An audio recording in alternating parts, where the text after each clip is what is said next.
மதுரை அலங்கநல்லூரில் ஜல்லிக்கட்டுக்கு அனுமதி கோரி பொதுமக்கள் ஆர்ப்பாட்டத்தில் ஈடுபட்டுள்ளனர். இது தொடர்பான கூடுதல் விவரங்களை நமது செய்தியாளர் சிந்தலை பெருமாளிடம் கேட்கலாம். சிந்தலை பெருமாள், தற்போது அங்கு இருக்கக்கூடிய நிலவரம் என்ன?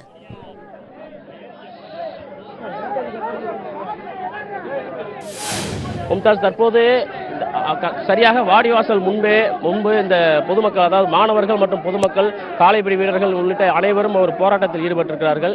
அந்த போராட்டத்தில் பீட்டாவை தடை செய்ய வேண்டும், மத்திய அரசு நடவடிக்கை, அதாவது தனிச்சட்டம் ஜல்லிக்கட்டு நடத்துவதற்கு தனிச்சட்டம் இயற்றுவதற்கு நடவடிக்கை எடுக்க வேண்டும் என்ற கோரிக்கையை முன்வைத்திருக்கிறார்கள். அந்த போராட்டத்தை தற்போது நீங்களே நேரடியாக பார்க்கலாம். கிட்டத்தட்ட ஒரு 200க்கும் மேற்பட்டோர் இங்கே குழுமியிருக்கிறார்கள்.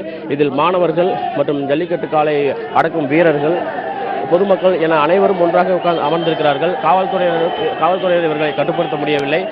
இதற்கு அடுத்து 2 இடங்களில் பேரிகார்டு போட்டிருந்தாலும் கூட அதையும் தாண்டி இவர்கள் உள்ளே வந்து இந்த போராட்டத்தை நடத்தி கொண்டிருக்கிறார்கள். குறிப்பாக பீட்டாவிற்கு எதிரான பதாகைகள் கையில் வைத்துக் கொண்டு இந்த போராட்டத்தை நடத்தி கொண்டிருக்கிறார்கள்.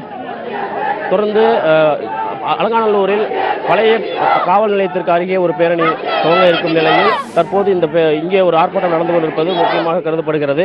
இதனைத் தொடர்ந்து காவல்துறையினர் இவர்கள் அப்புறப்படுத்துவார்களா அல்லது இவர்கள் தொடர்ந்து போராட்டம் நடத்துவார்களா என்று நாம் பொறுத்திருந்து பார்க்க வேண்டியிருக்கிறது.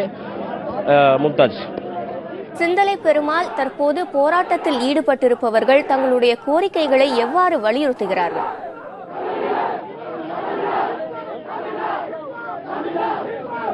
கோரிக்கைகள் மிக எளிதாக அவர்கள் கூறுகிறார்கள். அதாவது ஜல்லிக்கட்டை பொறுத்தவரை இது எங்கள் பாரம்பரியமான ஒரு விளையாட்டு என்பதை தாண்டியும் இது ஒரு சூழலியல் சார்ந்த ஒரு விஷயமாக இருக்கிறது.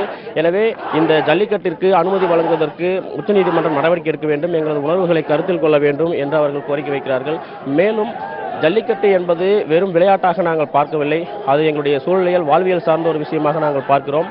நிச்சயமாக இந்த விவசாயிகள் தற்கொலை கிட்டத்தட்ட ஒரே மாதத்தில் மட்டும் 106 விவசாயிகள் தற்கொலை செய்து கொண்ட பின்னணியில் கூட இந்த ஜல்லிக்கட்டு தடை என்பது இருக்கிறது என்று அவர்கள் சொல்கிறார்கள். ஏனென்றால் காளை இனம் அழிந்ததால் தான் விவசாயம் அழிந்தது, விவசாயம் அழிந்ததால் தான் உரங்கள் வாங்கி விவசாயிகள் உரத்திற்கு பணம் கட்ட முடியாமல் இப்படி ஒரு நிலைக்கு தற்கொலை செய்து கொள்ளும் நிலைக்கு தள்ளப்பட்டிருக்கிறார்கள்.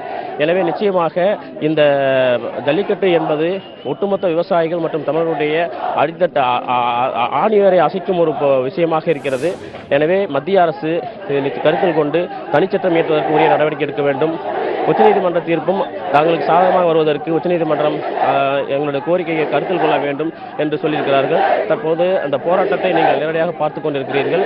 போராட்டத்தில் ஈடுபட்டிருக்கிறவர்கள் சாதாரண அதாவது ஒரு சிறியவர்கள் முதல் பெரியவர்கள் வரை அனைவருமே இங்கே குழுமியிருக்கிறார்கள். கிட்டத்தட்ட வாடிவாசலிலிருந்து ஒரு 100 மீட்டர் தள்ளி இந்த போராட்டம் நடைபெற்றுக் கொண்டிருக்கிறது. இந்த போராட்டத்தில் பெண்கள் முதற்கொண்டு கலந்து கொண்டிருக்கிறார்கள். ஏனென்றால் இந்த ஜல்லிக்கட்டை பொறுத்தவரை விவசாயிகள், பெண்கள் அனைவருமே அதுக்கு ஆதரவு தெரிவித்திருக்கிறார்கள். இப்போது மாணவர்கள் போராட்டமாக இருந்த இந்த போராட்டம் தற்போது ஒரு மிகப்பெரிய ஒரு போராட்டமாக வெடித்திருக்கிறது. தொடர்ந்து இந்த போராட்ட களத்தில் அமர்ந்து இந்த போராட்டத்தை நடத்தி கொண்டிருக்கிறார்கள். நீங்கள் நேரடியாக பார்க்கும் இந்த காட்சிகளிலே உங்களுக்கு தெரியும், பெண்கள், குழந்தைகள், சிறுவர்கள் மற்றும் மாணவர்கள் உட்பட அனைவருமே இந்த போராட்டத்தில் கலந்து கொண்டிருக்கிறார்கள்.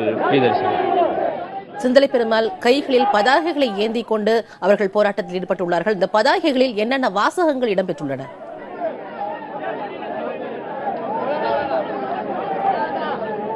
பதாகைகளில் நீங்கள் பார்க்கலாம் நேரடியாக. அதாவது தமிழ்நாடு 17 குடிப்போர் வெளிநாட்டு குடிர்பானம் குடிக்கக்கூடாது என்று சொல்லியிருக்கிறார்கள். அதேபோல் பெப்சி, கோக் உள்ளிட்ட கம்பெனிகள் இங்கே வந்து காலூன்றி மிகப்பெரிய அளவில் விற்பனை செய்து கொண்டிருக்கிறது, அவர்களை தடை செய்ய வேண்டும் என்று கூறியிருக்கிறார்கள். அதேபோல் பீட்டாவுக்கு எதிரான பதாகைகளும் வெளியிட்டிருக்கிறார்கள். பீட்டாவை ஆதரிக்கும் நடிகர்களின் படங்களை யாரும் பார்க்கக்கூடாது என்ற ஒரு கோரிக்கையும் அதில் இருக்கிறது. அது மட்டுமல்ல, மாநில அரசு நிச்சயமாக இந்த ஜல்லிக்கட்டை நடத்துவதற்கு மத்திய அரசிடம் இன்னும் அதிகமான ஒரு அழுத்தத்தை வழங்க வேண்டும். தொடர்ந்து போராட்டத்தை நடந்து கொண்டிருக்கிறார்கள். இந்த இவர்கள் மத்தியில் ஒரு மிகப்பெரிய எழுச்சியாக இருக்கிறது. நேற்று பார்லிமெண்டில் நடந்ததை விட தற்போது இந்த போராட்டம் பெரியதாக வருமோ என்ற ஒரு அச்சத்தில் காவல்துறை அதிக அளவில் குவிக்கப்பட்டிருக்கிறார்கள்.